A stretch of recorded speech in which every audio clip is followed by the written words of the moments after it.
नमस्ते। फाइनेंस की दुनिया यार कभी कभी ना बहुत कंफ्यूजिंग लगती है। सही कहा ना। पर सोचिए, अगर हम इसे एकदम सिंपल कर दें तो आज हम यही करने वाले हैं।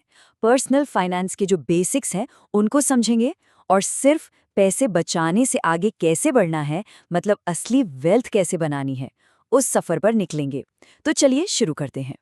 एक बात तो है, हम भारतीय ना पैसे बचाने में तो एक्सपर्ट माने जाते हैं। मतलब ये तो हमारे कल्चर में है, हमारी परवरिश का एक बहुत मजबूत हिस्सा है। पीढ़ियों से हम यही सीखते आए हैं और ये आदत बहुत अच्छी है, इसमें कोई दो राय नहीं। पर असली सवाल ये उठता है कि आज की बदलती दुनिया में क्या सिर्फ पैसे बचाना काफी है? और ये कोई छोटी मोटी बात नहीं है। सच तो ये है कि इंडियन हाउसहोल्ड्स, मतलब हम और आप, दुनिया में सबसे ज्यादा सेविंग करने वालों में से हैं। अपनी कमाई का सोचिए 20 से 30% तक हम बचा लेते हैं। ये नंबर सच में कमाल का है। ये हमें फाइनेंशियल फ्रीडम की रेस में ना एक जबरदस्त हेड स्टार्ट देता है। लेकिन यहीं कहानी में एक ट्विस्ट है। बचत करना हाँ बिल्कुल जरूरी है, लेकिन क्या सिर्फ पैसे बचाकर बैंक में रख देना ही फाइनेंशियल आज़ादी का रास्ता है? या कहीं ऐसा तो नहीं कि हम अनजाने में एक ऐसे जाल में फंसते जा रहे हैं जो हमारे पैसे की ग्रोथ को ही रोक रहा है? तो चलिए अपने पहले सेक्शन में चलते हैं। इसका नाम है the great Indian savings trap. यहाँ हम यही समझेंगे कि हमारे जो पुराने तरीके हैं ना, जैसे सेविंग्स अकाउंट या एफडी, वो असल में हमारे पैसे को बढ़ने से रोक कैसे रहे हैं। अब ये जो स्क्रीन पर दिख रहा है, ये सच में आंखें खोलने वाली बात है। देखिए, एक तरफ है हमारे सेविंग्स अकाउंट और एफडी, जो हमें साल का मुश्किल से 3 से 7% का रिटर्न दे रहे हैं। और दूसरी तरफ है महंगाई, मतलब हमारे रोज के खर्चे, जो हर साल 5 से 6% बढ़ जाते हैं। अब जरा इन दोनों नंबरों को देखिए, कुछ गड़बड़ लग रही है। और इसी गड़बड़ को कहते हैं इन्फ्लेशन रिस्क। ये एक तरह का छिपा हुआ दुश्मन है जो धीरे धीरे बिना बताए हमारे पैसे की असली कीमत को कम करता जाता है। मतलब बहुत सिंपल है, हमारा पैसा जितनी तेजी से बढ़ रहा है उससे कहीं ज्यादा तेजी से महंगाई बढ़ रही है। तो बैंक में नंबर तो बढ़ रहा है, पर असल में उस पैसे की खरीदने की ताकत, उसकी वैल्यू कम हो रही है। तो सवाल ये है कि इस जाल से बाहर कैसे निकला जाए। देखिए, इन्वेस्ट करके पैसा बढ़ाने के बारे में सोचने से भी पहले हमें एक मजबूत वित्तीय किला बनाना होगा। ये वो पहले और सबसे जरूरी कदम है जिनके बिना आगे बढ़ना काफी रिस्की हो सकता है। और इस किले के दो सबसे मजबूत पिलर हैं। पहला, एक इमरजेंसी फंड बनाना, और दूसरा, सही इंश्योरेंस के साथ अपनी हेल्थ और लाइफ को सिक्योर करना। ये दोनों आपकी पूरी फाइनेंशियल प्लानिंग की नींव की तरह हैं। अच्छा, तो ये इमरजेंसी फंड आखिर होना कितना चाहिए? इसका एक सिंपल सा रूल है।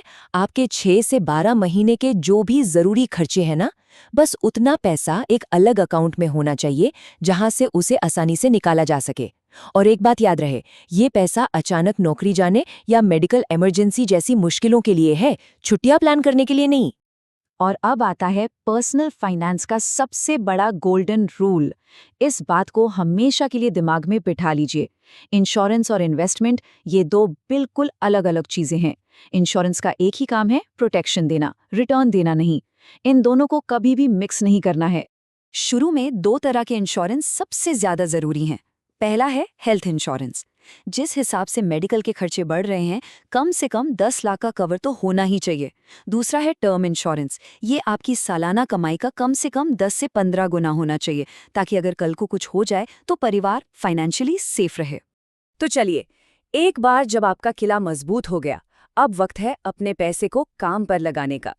इस सेक्शन में हम समझेंगे कंपाउंडिंग की ताकत को, वो जादू जो आपके पैसे से ही आपके लिए और ज्यादा पैसा बनाता है। पैसे को ग्रो करने का पहला और सबसे स्मार्ट कदम है टैक्स बचाना। इनकम टैक्स का सेक्शन 80C हमें हर साल 1.5 लाख रुपए तक के इन्वेस्टमेंट पर टैक्स बचाने का मौका देता है।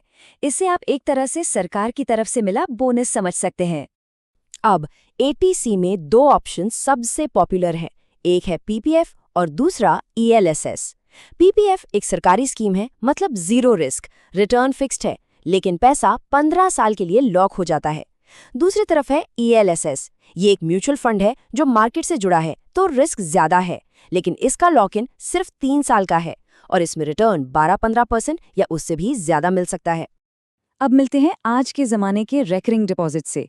इसे हम कहते हैं SIP, यानी कि सिस्टमैटिक इन्वेस्टमेंट प्लान। ये कुछ नहीं, बस एक तरीका है जिससे हर महीने एक फिक्स्ड अमाउंट आपके बैंक से कट कर अपने आप म्यूचुअल फंड में इन्वेस्ट हो जाता है। ये अनुशासन के साथ इन्वेस्ट करने का सबसे आसान और बेस्ट तरीका है। तो ये छोटा सा मंथली इन्वेस्टमेंट लंबे समय में क्या कमाल कर सकता है? चलिए एक सवाल देखते हैं। जरा सोचिए, अगर कोई हर महीने सिर्फ 10,000 रुपए की SIP करता है लगातार 25 सालों तक, तो आखिर में ये रकम कितनी बन जाएगी? कोई गेस कर सकता है?